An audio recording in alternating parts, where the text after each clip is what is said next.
I'm Jesse Ventura. Stay vigilant and question more. Welcome to my world.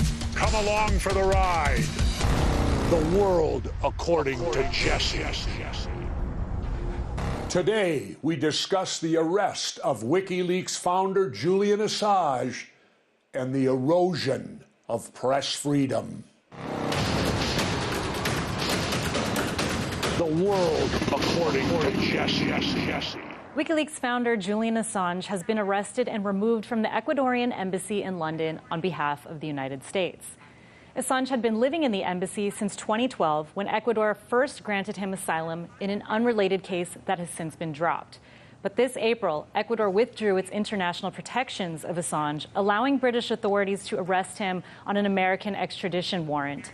Assange now faces one count of conspiracy to commit computer intrusion in America, which carries a maximum sentence of up to 5 years.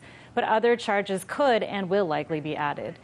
The U.S. government has yet to allege that any of the information released via WikiLeaks is incorrect. Jesse, instead, the government says this case is about computer intrusion. But this is absolutely a war on truth, isn't it? Absolutely it is, Brigitte. It's a war against whistleblowers. What they're doing right here is their standard operating procedure. Anyone who exposes the United States government for war crimes or any other dastardly things they do, guess who gets nailed? The whistleblower. Julian isn't the first. Look at John Kiriakou of the CIA. He exposed the CIA torture because he didn't agree with it. What happened to him? He went to jail, and one of the torturers is now the woman who runs the CIA. She gets promoted for torturing. See, this is a classic example of what the government's doing. They're sending a message. Don't you dare expose the U.S. government from any of their wrongdoing, or this is exactly what will happen to you. Reporters point out that the indictment does not contain any new information. All the information listed in the indictment has already been public since 2011, including that alleged computer intrusion charge. Still, many corporate media outlets are misreporting the contents of the indictment, which anyone can read online, by the way. Reporters at The Intercept have done a great job correcting the record. Now, one commonly misrepresented claim that they point to is that the indictment accuses Assange of helping Manning access a database that she didn't have valid access to. But the indictment doesn't allege that. Instead, it accuses Assange of trying to help Manning log into the DoD's computers under a different username so she could anonymously download the documents that are of public interest, by the way, and hand them to WikiLeaks. The Intercept authors write, quote, "The indictment seeks to criminalize what journalists are not only permitted, but ethically required to do, take steps to help sources maintain their anonymity. Journalists around the world should be deeply troubled by these unprecedented criminal charges." Jesse, do you agree or disagree? I agree. They should be outraged. The U.S., the United States journalists should be outraged, but notice they're not. Why? I'll tell you why. Because our mainstream media here in the United States is government-controlled now. And we can go all the way back to the Iraq War in 2003, when Jesse Ventura, who opposed the Iraq War, was not allowed on MSNBC, and Phil Donahue, who likewise opposed the Iraq War, was the highest-rated show on MSNBC at the time, and he was pulled. Have you ever heard of a network pulling their highest-rated show? Never. So it shows you the government is controlling mainstream media in the United States of America. They're only allowed to say and talk about what the government allows them to do. This is extremely dangerous.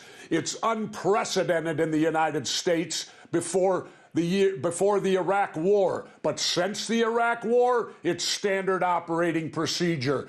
They should be outraged, the media, because if they're going to charge reporters for doing their job, how can they possibly do their job if they're going to face prison? Yeah, and it seems like that is the point. Now, we're in agreement. This indictment poses a grave threat to journalism and press freedoms. But here's why. Because no journalist or reporter has ever been charged in the United States under the Espionage Act for doing their job. The law makes it illegal to disclose potentially damaging national security secrets to unauthorized individuals.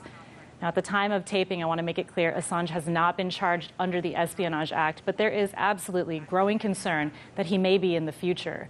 Now, if that happens, it's going to set an incredibly dangerous precedent. What are your thoughts on the likelihood of Assange being charged under the Espionage Act down the line? Are people right to be concerned about it?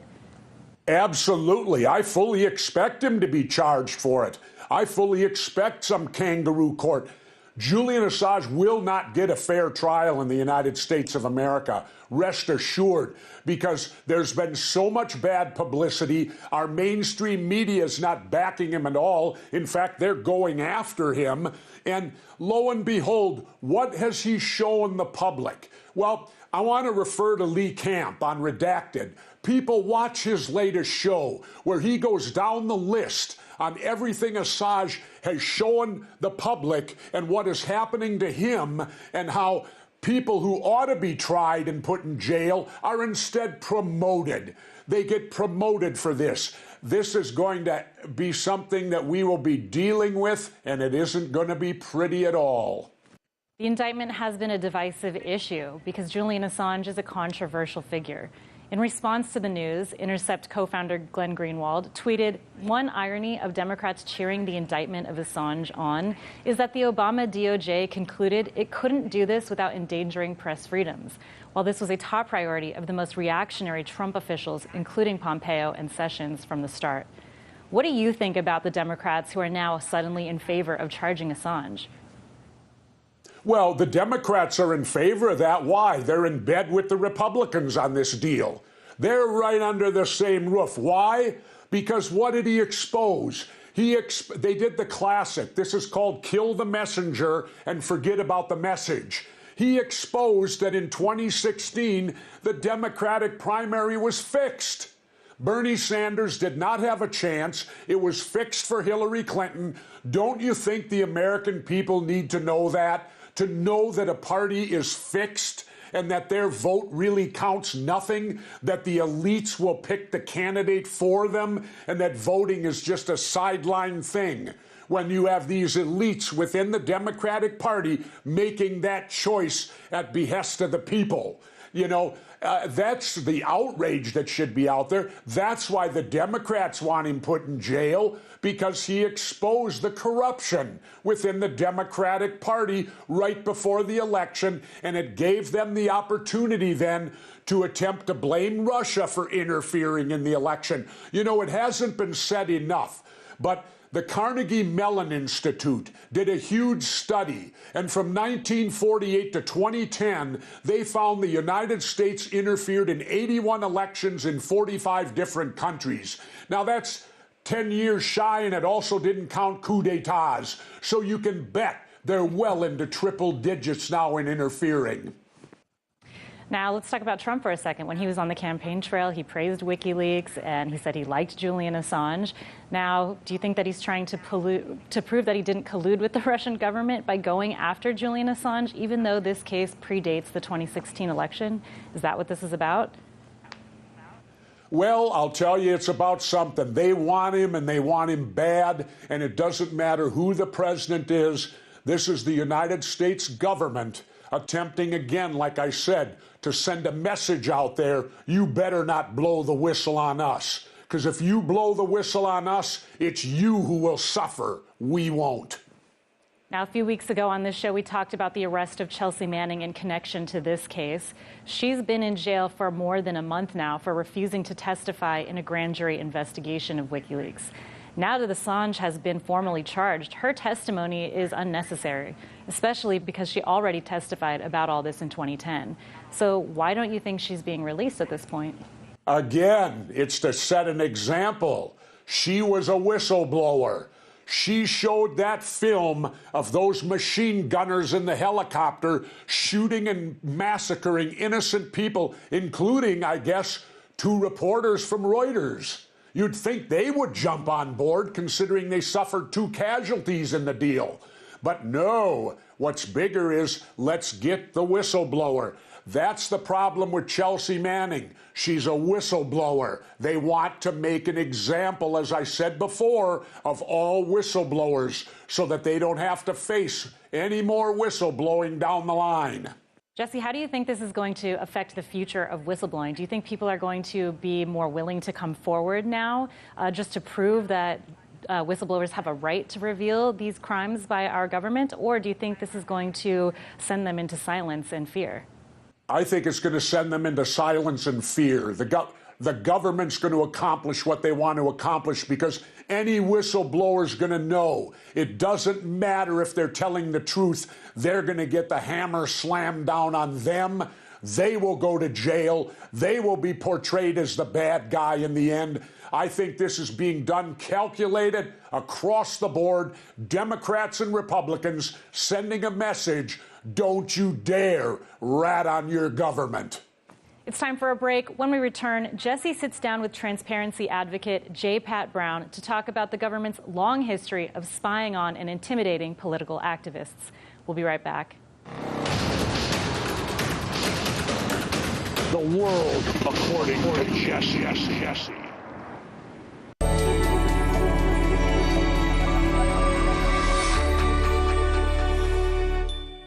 Don't look good. Yeah, it looks like it's both. Just what I don't need. This is what you do need. Complete the application within minutes, and if approved, you may get the money you need as soon as tomorrow. Money's on the way with CashNet USA.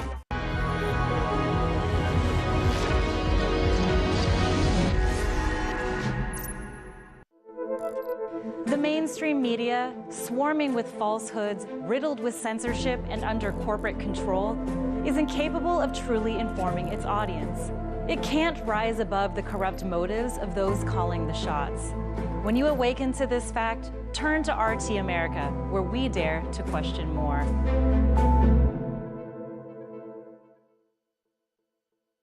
You know, it doesn't really matter where you've been. What matters is where you're going, right? Will future generations look back at the establishment media as the lead in the water pipes that drove the Romans mad? Do you find yourself watching TV to turn your brain off, to relax? I want you to watch TV to turn your brain on. I'm Rick Sanchez. It's time to do news again.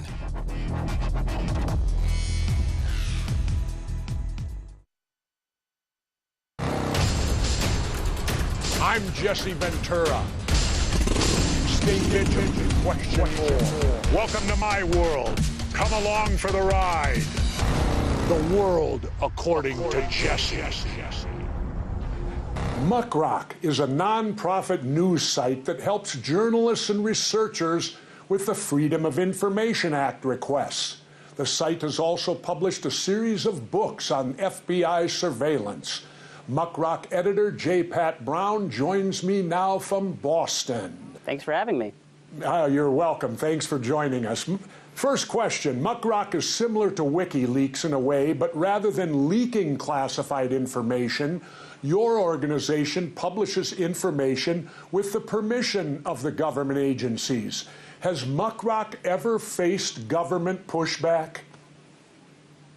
Absolutely. So I think the relationship between leaks and FOIA has been there from the very beginning. I mean, a lot of what we know about COINTELPRO is actually a result of follow-up FOIA work by journalists after the break-ins in Media Pennsylvania. So I think that the idea of there being a way of going through these proper channels, according to the government to get access to this information has been something it's been caked into, I think, the way that, some of the great revelations about government activity in the last, decades. And I think regarding the question on pushback, I think, we face it from the beginning when you start the process and just constantly having to, even not counting lawsuits, just constantly reminding agencies of their legal requirements to answer this information. And afterward, there have been plenty of cases in which the agencies have released information and then claimed that it was not supposed to be made public. Our founder, Michael Morrissey, was threatened with jail time the first year of Muckrock's operation because the government released information on SNAP data to him that they said they shouldn't have. So they actually did it and then tried to blame you for it. Absolutely. They will release information and then say that by possessing it, we're violating the law in some capacity. Okay. Now, how many government agencies has Muckrock requested information from, and how long does it take agencies to respond to the Freedom of Information requests? So Muckrock operates at the federal level as well as all 50 states and some of the territories. So counting all those, we have about 13,000 different agencies that we filed with, and about 60,000 requests. In terms of how long it takes to get a response, it really varies. With some local level agencies, you can get a response back in sometimes the same day or in a matter of weeks. With state level agencies, it can take a couple of weeks to a few months. And at the federal level, you're looking anywhere between a year, in some cases, several years. There's actually one request I have. I'm trying to get through the National Archives that has an estimated completion date of 130 years from now. So it's really all over the place in terms of when you can expect a response. You'd think they'd be a little better. Don't they run off our tax dollars? Anyway, that aside, you've published a book of FBI files about its surveillance of political activists. What did you learn doing that? I think the most interesting takeaway from studying FBI files is, how arbitrary a lot of it is. I mean, you think people who would have extensive files usually have, relatively small ones, and people who are relatively minor figures have extensive files. A lot of it comes on the personal whim of whoever's investigating a particular case and whether or not they got under the wrong person's skin. I think one of the really amazing things is how, a lot of these cases and files date back, over a century before it was even the Federal Bureau, back when it was just the Bureau of Investigation. I think, the idea of police surveillance, I think, is definitely something we're talking about a lot more, but has really been there from the very beginnings of the 20th century. Now, for those who don't know, talk about former FBI Director J. Edgar Hoover's role in government surveillance.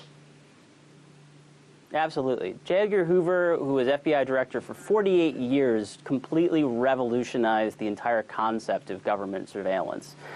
He had a really wonderful relationship. He had a wonderful talent for manipulating the media and built himself up as sort of America's top policeman. And there's all these pictures of him, personally arresting criminals. But all of that was a farce. He was a bureaucrat. He was a former Library of Congress clerk before he entered the Justice Department. And when he started, he was in the 30s. He was considered this great reformer because he was taking the Justice Department away from these days of breaking into houses and rounding people in the middle of the night. And he was taking it into this idea of scientific policing, which was based on massive surveillance and just passively collecting as much information as possible on people in case they might be under investigation later. And the entire idea of the modern surveillance state and just these massive file cabinets full of information on everyone, all of that comes back to Hoover. So Hoover is basically the man who started it all. The surveillance that we live under today, we can attribute directly to him. Absolutely. I like to say that, we live in Hoover's world. He created the modern surveillance state. Very good. Anyway, Malcolm X and Martin Luther King Jr. were two activists spied on by the FBI. Both men were assassinated. Did the FBI know about attempts on their lives before it happened? In the case of Malcolm X, his residence in Queens was actually under electronic surveillance, which is now better known as sort of wiretapping or bugging. For the last year up into his death, they actually removed the bug because they thought they were going to have a potential criminal charge against them. They didn't want to taint it. But in those transcripts they got, there were several recordings about different attempts on his life, and all of those were completely dismissed by both the NYPD and the FBI as simply attempts to gather, as publicity stunts by Malcolm X.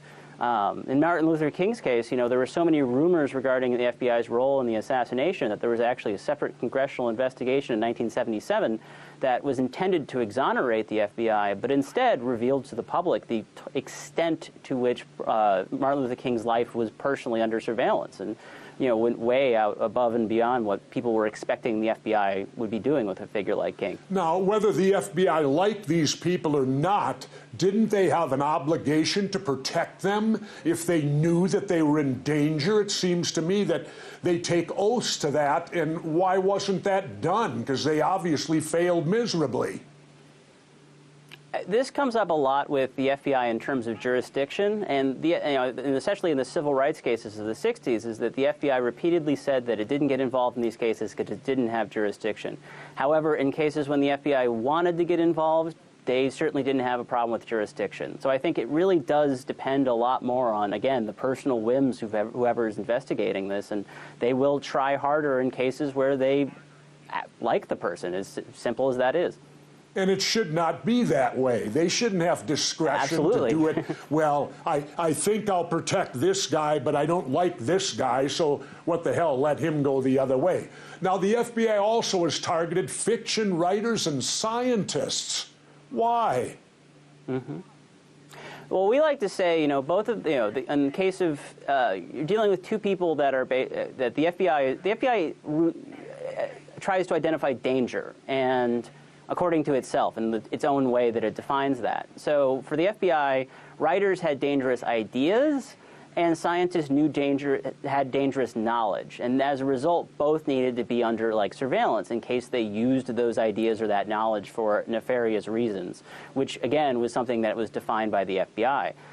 In the case of James Baldwin was considered a massive threat because he was a very popular author who wrote about the realities of what it was like to live in the United States, and that was considered a danger to the sort of fabric of the country. In the case of some of these scientists, especially the nuclear scientists, Hans Beth, who was a professor over in Cornell, he wrote an article for Scientific American that the FBI actually seized and destroyed because they were concerned that it had scientific secrets that they were worried the Soviets would read. So it's anybody who knew the wrong thing or had the wrong thought, according to the way the FBI determined it, was a target. Now, how does government spying on journalists and activists compare today to the age of J. Edgar Hoover? Is it worse today, or was it worse back then? It's a really tough question to answer because the kind of way in which we define surveillance is changed so much. I mean, there's so much more passive surveillance than there was back during J. Edgar Hoover's day. Before the internet, the FBI was the internet, to the extent that if you wanted to know if someone was still alive or what the address of a celebrity was, you would write J. Edgar Hoover, and he would respond and say, yes, they're alive and they live here. Nowadays, with the advent of Facebook and so much of this sort of passive data collection that we have, a lot of that stuff is no longer necessary.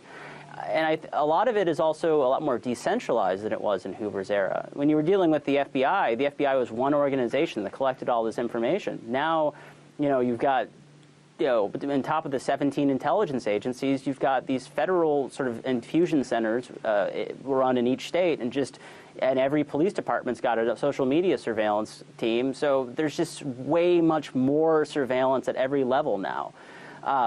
So it's a little harder to paint an easy target the way it was in the FBI time of what was considered, worrisome.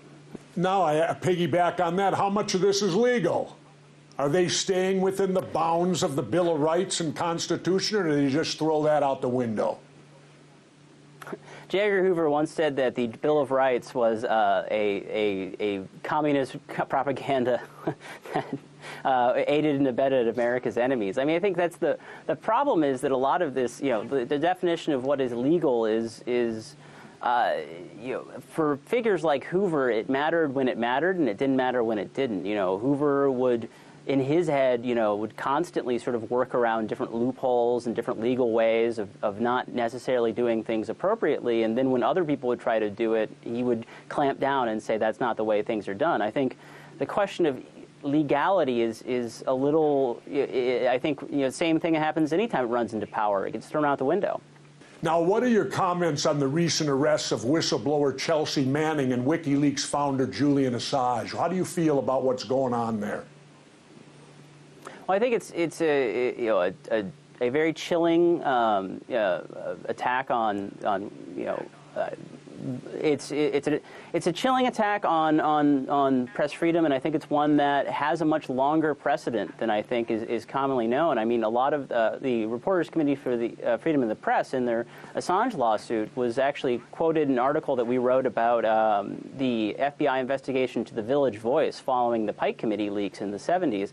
I think that there has been attempts to try to really strengthen the ability for the law enforcement state to crack down on types of journalism it doesn't like over the last couple of centuries, and I think that decades, and I think that this is just the latest in that long line. And Obama was no friend to whistleblowers, but he didn't go after Assange, so that sets us a dangerous precedent.